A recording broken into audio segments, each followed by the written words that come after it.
Hello, hello, comment vous allez? J'espère que vous allez bien. Ça fait un petit moment qu'on se voit en ligne, que je fais plusieurs vidéos. Imaginez-vous qu'il y a des gens qui pensent que je suis un acteur.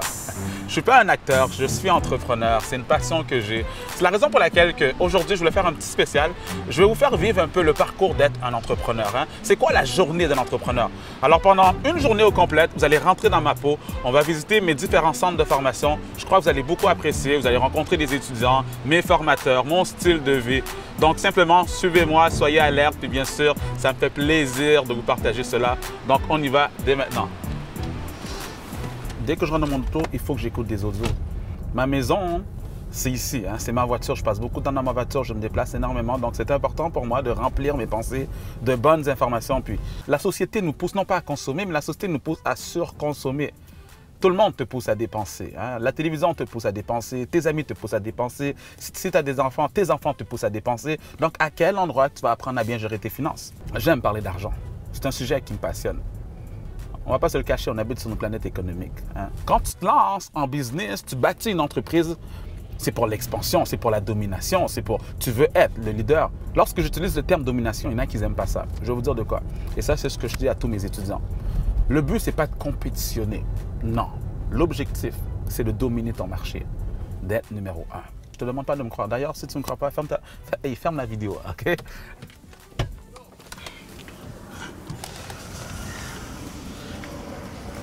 On est présentement arrivé à notre centre de formation situé sur la rue Saint-Hubert à Montréal. Suivez-moi. Présentement, il y a un cours qui se fait, qui se donne. C'est un de mes formateurs qui le fait. Il s'appelle Oulèche. Il est extrêmement bon. Vous allez le rencontrer. Je crois que vous allez beaucoup apprécier justement son charisme et bien sûr les étudiants avec qui il est. Donc, on y va. C'est juste ici.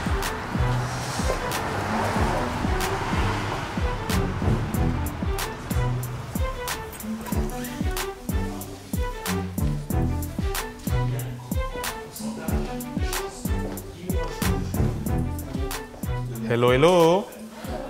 Vous êtes tous rendus des superstars maintenant. Une petite vidéo de surprise, on fait un mini documentaire, voyons-le comme ça.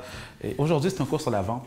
Donc, on croit énormément à la vente au sein de la firme Maxime Victor. C'est la raison pour laquelle vous êtes là. Imaginez-vous que la majorité des entreprises échouent. Maintenant, je donne un cours, vous devrez en plus. La majorité des entreprises échouent parce qu'il manque de vente. Ce n'est pas vraiment dans notre mentalité, la vente. Mais vous devez devenir de très bonnes vendeuses, non pas simplement des entrepreneurs. Ça va, Sarah? J'ai reçu ton courriel. Donc, on va se contacter sous peu. Tu trouves ça drôle? C'est comme ça, c'est ça, être des actrices. Excellent. Ouais. On est présentement dans une petite salle d'attente. Lorsque les étudiants ont des pauses, c'est là qu'ils viennent. Ils viennent s'asseoir, ils viennent prendre du café. Et puis, ici, c'est une de nos salles de conférence. Souvent, lorsqu'on a des meetings beaucoup plus exécutifs, on pourrait dire sérieux, c'est là qu'on se met. Les gens aiment bien, quoi. Donc ça, c'est notre deuxième centre de formation. La raison pour laquelle on l'a ouvert encore sur Montréal, c'est parce que on a quand même une très grosse croissance au sein de la firme Maxime Victor, puis on devait justement ouvrir un autre bureau. Je crois beaucoup en l'expansion, à la croissance, et il faut que je montre l'exemple.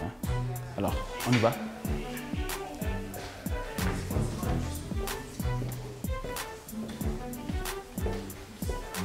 La business, comment ça se passe?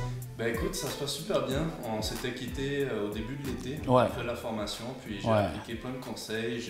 Je suis en train de développer mon site, c'est en train d'avancer assez bien. Excellent. Mais je ne te manque pas qu'avec la rentrée, beaucoup de travail au bureau, comme tu le sais, j'ai un travail qui me prend beaucoup de temps, environ 45 heures par semaine, je suis père de famille. Et je ne dois pas te mentir, j'ai une difficulté à laquelle je suis confronté régulièrement, c'est rester concentré à mon travail au bureau. En fait, faire la part des choses, rester concentré au bureau et ensuite être chez moi et concentré sur mon site Papaya. Totalement. Donc, est-ce que tu auras des conseils à me donner? Des conseils à te donner par rapport au fait que, tu sais quoi, tu as besoin de plus de concentration, réussir à jongler avec les deux? Être à mon bureau, être concentré, mettre de côté mon projet entrepreneurial qui me passionne, mais qui pour l'instant ne paie pas mes factures. Donc, réussir à être concentré sur mon travail. Excellent. C'est une bonne question parce que je crois que ça touche plusieurs personnes lorsqu'ils lancent leur entreprise, mais à la base, souvent, ils sont salariés, ils ont un emploi. Et c'est quand même assez sage de ta part de ne pas lâcher ton emploi d'un coup. Parce que parfois, je rencontre qui me disaient « Maxime, devine quoi, maintenant je suis entrepreneur à temps plein, donc j'ai lâché ma job. » Je leur dis « Non, fais pas ça. Il y a une période de transition. Moi, une bonne période de transition pour moi, c'est environ 1 an et demi, 2 ans. Je sais que ça fait long lorsque je dis ça aux gens, mais pendant 1 an et demi, Boris, tu n'auras pas le choix de dealer avec ta job et également aussi avec ta business. Donc, pendant ce 1 an et demi, c'est que lorsque tu as fini de travailler, il faut que tu rentres à la maison et c'est là qu'on demande des sacrifices. Hein, pourquoi des sacrifices? C'est que maintenant, il faut que tu libères ton temps. Hein? Sûrement, je ne sais pas, on a parfois des activités parasites. Hein? Certaines, c'est de quoi je parle. Hein? Parfois, ça peut être les réseaux sociaux, les téléséries, les jeux sur le téléphone. Donc, il faut que tu élimines sur ces activités-là que dès que tu arrives à la maison, après, bien sûr, ton emploi, tu te mets directement sur ton projet. C'est pas vrai que c'est tout le monde qui a envie de s'entraîner. C'est pas vrai que c'est tout le monde qui a envie de faire ses lectures. C'est pas vrai que c'est tout le monde qui a envie de bâtir son entreprise quotidiennement pendant qu'il y a un job. Donc, il faudra du courage. C'est pour ça que je dis souvent qu'il faut avoir le courage de commencer et le courage de ne pas renoncer. Alors, la question, c'est comment aller chercher ce courage-là? Comment chercher cette motivation-là? C'est de mettre en place une routine de succès. Hein? À chaque jour, il faut que tu mettes en place un système qui va programmer tes pensées. Hein? Par exemple, moi, ce que je conseille, c'est ce que je fais aussi, c'est à tous les matins, lorsque je me réveille, il faut que j'écoute des audios. Hein, c'est la raison pour laquelle j'ai mis en place le programme 365 Actions. Hein, c'est un audio par jour que je t'envoie. Donc, il faut que tu mettes en place une routine de succès. C'est quoi ta routine de succès à toi pour garder justement cette constance à travailler, à rester motivé, avoir le courage de ne pas abandonner et bien sûr, éventuellement, lâcher ton emploi et faire à temps plein ce qui te passionne. Mais avant de faire ce qu'on aime, il faudrait avant tout que tu fasses des choses que tu n'as pas envie de faire, telles que travailler sur ta business pendant que tu es fatigué. Donc, on vient de faire la visite de notre premier centre de formation. On va maintenant au deuxième, qui est sur la rue Queen Mary. Donc, c'est métro Snowden, pour ceux qui connaissent Montréal. Il y a aussi un cours là-bas. Je pense que eux, c'est un cours qui porte sur le marketing. Hein. Maintenant, on vient de voir un cours sur la vente, à quel point la vente est importante. Je sais que ce n'est pas dans la mentalité francophone de vendre. Au contraire, vous devez devenir de très bons vendeurs. Moi, personnellement, je vends à chaque jour. Si je n'ai pas fait de vente pour la journée, il y a un problème. C'est ça ton travail en tant qu'entrepreneur. Tu fais de la prospection, tu présentes tes services, puis tu fais des suivis. Si tu ne fais pas ça, qu'est-ce que tu fais de tes journées? S'il n'y a pas de vente qui est rentrée, s'il n'y a pas d'argent qui est rentré pour ta journée, qu'est-ce que tu as fait de ta journée? Tu as travaillé sur des cartes d'affaires? Tu as travaillé sur ton beau site web? Non, ça, c'est pas être entrepreneur. Quand tu es entrepreneur, à chaque jour, il faut que tu fasses des ventes. Et ça, je mets beaucoup d'emphase dessus. Lorsque je forme mes entrepreneurs, les gens avec qui je travaille, je leur demande comment était ta journée? Je veux pas savoir si ça a été bien. Parle-moi de chiffres. Parle-moi d'argent. Parle-moi de vente. Hein, c'est comme ça que je peux savoir si ta journée a été bien. Ah, ça, c'est un ami à moi. Hassan. Ah, ça, c'est son commerce. Maintenant, il est en train d'entrer dans son commerce. Il y a 2 commerces. Il y a le café qui est là. Puis il y a celui, bien sûr, juste au coin. Imagine-toi qu'il a pris les 2 coins de la rue. Hein. C'est assez spécial. Saint-Hubert, Jean Talon, ça appartient à Hassan et sa famille. Hein. C'est assez fort. C'est quoi? Peut-être que je vais m'arrêter. Non. Oh, on a un appel. Maxime Victor, bonjour. Bonjour Maxime, comment ça va? Ça va bien, toi? Oui, c'est Jeff. Oh, comment tu vas? Ah, ça va très bien, merci. Excellent, excellent. J'aurais une question pour toi. Oui, dis-moi comment je peux t'aider. Oui, tu sais, avec le temps, je recherche des membres pour former une équipe. OK. J'aimerais savoir comment est-ce que je peux trouver des bons candidats pour former une équipe qui a la même vision que moi. Bonne question. Quand tu es en business, c'est extrêmement important que tu puisses avoir un système qui travaille pour toi. Ce qui sous-entend que tu as besoin d'une équipe. C'est la première étape. Maintenant, pour avoir une équipe, exact. Comment choisir les bonnes personnes? C'est à la base, il faut que tu détermines tes critères. Parce que le problème que j'ai rencontré avec plusieurs entrepreneurs, avec plusieurs personnes qui voulaient justement bâtir une équipe, c'est qu'ils recrutaient les gens qu'ils connaissaient. Hein, mais on s'aime bien, on était ensemble au primaire, c'est mon meilleur ami, c'est ma meilleure amie. Non, il faut à la base que, tu détermines les critères des personnes que tu vas avoir. Tu vas avoir des personnes travaillantes, tu vas avoir des personnes loyales, tu vas avoir des personnes sérieuses, positives, hein, etc. Une fois que tu as déterminé les critères, la deuxième étape qu'il faut absolument que tu fasses, c'est avoir des gens qui te complètent. Tu as besoin de travailler avec des gens qui ne connaissent pas nécessairement tout le milieu, mais qui vont se dire, tu sais quoi, Jeff? Moi, je suis prêt à me développer, je suis prêt à apprendre. Et je vais te dire, c'est quoi ton challenge, toi, en tant qu'entrepreneur qui se bâtit une équipe, un système qui travaille pour toi? Ces personnes-là, au tout début, vont faire beaucoup d'erreurs. Et puis, il faut que tu sois tolérant par rapport à ces erreurs-là. Pour bien sûr, éventuellement, ils vont être assez forts. Et ensuite, c'est ce qui va te permettre de partir en vacances et ton entreprise va continuer à rouler. Wow! C'est bon? J'ai pris beaucoup de notes, rapides. Excellent. Donc, il y a une caméra qui me suit. Et puis, on a entendu ta belle voix sensuelle. T'es à Montréal, t'es au centre-ville ou quoi? On a visité notre premier centre de formation. Là, maintenant, on va à notre deuxième centre, qui est au métro Snowden. Donc, on va aller voir ce qui se passe là-bas, quoi. Hein. Donc, regarde, je ne vais pas prendre plus ton temps. S'il y a quoi que ce soit, n'hésite pas. Sinon, nous, on se voit vendredi. On se voit vendredi. Bye. Excellent. OK, bye-bye. Bye-bye.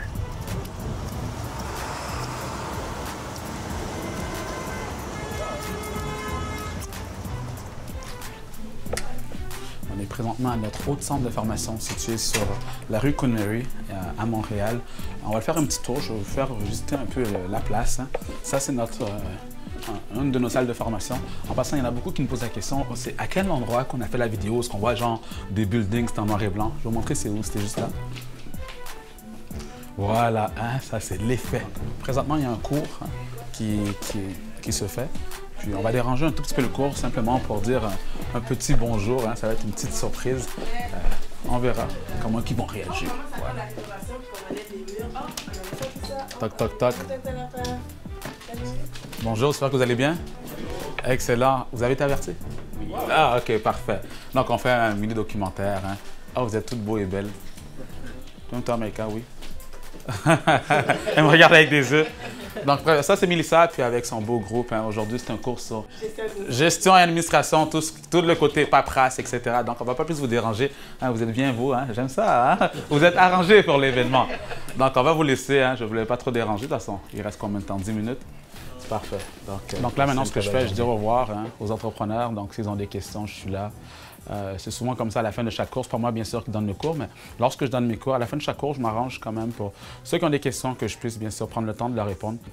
Maintenant, on va voir s'il y en a d'autres qui ont peut-être des questions pour moi. Alors, je vais être là pour ça. C'est ça notre travail en tant que coach. Hein, c'est de pousser nos entrepreneurs à se surpasser.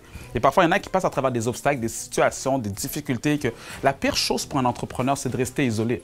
Lorsque tu as des projets, lorsque tu veux mettre une entreprise sur pied, mets-toi dans une communauté d'entrepreneurs. Fais-toi encadrer, fais-toi coacher, fais-toi accompagner. Parce que la business, c'est 80% mental et 20%, c'est de l'effort. Et la raison pour laquelle que la majorité des personnes abandonnent, plus de 90% des gens abandonnent en moins de 5 ans, c'est parce qu'ils ont perdu le combat mental. Tu veux réussir en affaires? Moi, je te conseille fortement, fais-toi accompagner. Et c'est pour ça que je suis là. OK, donc je vais voir s'il y en a d'autres qui ont encore des questions. Puis là, ils voulaient me vendre des services de accompagnement d'entreprise et tout. Puis là, je lui ai posé la question, tu as une business, est-ce que tu fais de quoi? Elle me dit non, il est en train de se préparer et blablabla. Attends, la personne qui veut t'offrir une formation démarrage entreprise... Je suis en entreprise, moi, je suis entrepreneur. Toi, tu es entrepreneur déjà, puis lui, il n'est pas entrepreneur. Non, il veut me vendre une formation pour m'accompagner en entreprise. Moi, j'ai de la difficulté avec ça. Puis ça, c'est une mentalité très francophone. Hein? Ils veulent aider les entrepreneurs, mais ils ne sont même pas entrepreneurs. Hey, c'est fou penser comme ça. Puis il y a des gens qui vont vraiment s'asseoir dans leur classe, suivre des conseils d'un employé. C'est du n'importe quoi. Là, je ne savais pas quoi reprendre, je ne savais pas quoi lui dire en fait. J'avais même peur de dire, écoute, quand il m'a posé la question, toi, c'est quoi ton entreprise? J'avais peur de lui dire qu'écoute, je suis entrepreneur, je fais ceci, je fais cela, de peur de... Fait que là, je suis resté tranquille et puis il a terminé son speech. Je lui ai dit merci beaucoup, je suis parti, mais c'est sûr que je vais pas rappeler. Ben, c'est impossible. T'es même pas entrepreneur puis tu veux m'aider. C'est moi qui devrais t'aider, toi, qui donne la formation. Puis le pire, c'est qu'il y en a plusieurs là-dedans qui vont s'inscrire à sa formation. Ils vont s'asseoir, ils vont prendre des conseils. Il y a beaucoup de charlatans à l'extérieur. Il faut faire attention à ça. Hein, c'est du n'importe quoi, des coachs, des conseillers d'affaires. T'es même pas en business. Regarde, deviens entrepreneur pour ta propre vie. Maintenant, ils vont te dire comment faire un plan d'affaires. Moi, je ne crois pas au plan d'affaires, hein, de la pure théorie. Tu veux te lancer en business, lance-toi en business. C'est quoi? Tu vas vraiment dire à un entrepreneur de s'asseoir devant un ordinateur pendant des mois et des mois pour lui dire de faire un plan d'affaires. Tu vas le décourager. Ah. Tu as bien fait. La prochaine fois, tu lui diras en passant, viens, va voir Maxime Victor. C'est toi qui as envoyé le lien. Ok, t'envoies le lien. Ouais. That's it. Direct. T'as vu, j'ai pas besoin de le dire. Juste pour vous mettre un peu dans le contexte, l'entrepreneur le plus jeune, l'étudiant le plus jeune qui suit nos cours, imagine-toi qu'il a quel âge? 15 ans. Il a 15 ans. Et ses affaires roulent, il fait de l'argent. Et toi, maintenant, tu as 19 ans, tu as 20 ans, tu as 21 ans, je sais pas, tu as 25 ans, tu dis que tu es beaucoup trop jeune. Arrête-moi ça. Aujourd'hui, il n'y a pas d'âge. Le colonel Sanders, il avait près de 70 ans lorsque il a voulu mettre sur pied son concept de PFK. C'est près de 70 ans. Tu n'es jamais trop jeune ni trop vieux, simplement passe à l'action. Si toi, tu veux te lancer en affaires, tu as un projet qui te tient à cœur, tu as l'âge parfait. Tu as l'âge parfait. Juste passe à l'action. Hein. Je vais sûrement le répéter parce que c'est ça que les gens doivent comprendre. Il faut arrêter d'analyser ou sinon de te dire « je vais attendre que mon produit soit parfait pour me lancer en business ». Parce que la réalité, en business, on disait que la perfection, c'est ce qui nuit à la rentabilité. Si tu veux être rentable comme business, il faut que parfois tu mettes de côté la perfection. Exemple, est-ce que tu penses que Apple, le premier iPhone qu'ils ont sorti, était parfait? Non, il n'était pas parfait. Il a lancé son produit sur le marché et il l'a amélioré en cours de route. C'est ce que toutes les compagnies font. Mais l'erreur que plusieurs entrepreneurs se disent, c'est « il faut que j'attende que mon produit soit parfait. Et dès qu'il va être parfait, je le lance sur le marché. » Le seul hic, c'est que lorsque tu vas penser qu'il sera parfait, mais le marché aura évolué. Hein, ton petit téléphone à boutons, ça n'existe plus. Maintenant, on est rendu dans les touchscreens. Hein. C'est pour ça qu'il y a beaucoup d'entreprises qui disparaissent. Hein. Simplement, passer à l'action, attends pas la perfection. Simplement, pose une action concrète pour aller de l'avant. On va manger dans un resto qui n'est pas trop loin. Donc là, maintenant, je crois que je vais me prendre un genre de salade au poulet. Oula, oula. Hey! What's up, man? Everything good, brother? Always good, man. Yeah.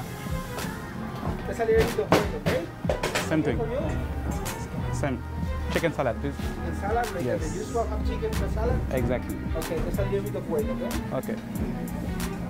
Un entrepreneur, c'est une personne qui apporte des solutions sur le marché en échange d'une rémunération. Donc, si la solution que tu apportes est efficace, les gens vont courir après toi pour l'avoir. Et si les gens se sautent dessus, hein, l'achètent, ce qui arrive à ton compte de banque, à par ricochet, il va grossir. Ton compte de banque détermine la valeur que tu apportes sur le marché. Prochain step, passe à l'action, puis bien sûr, focalise sur les ventes. That's it, c'est ça la business.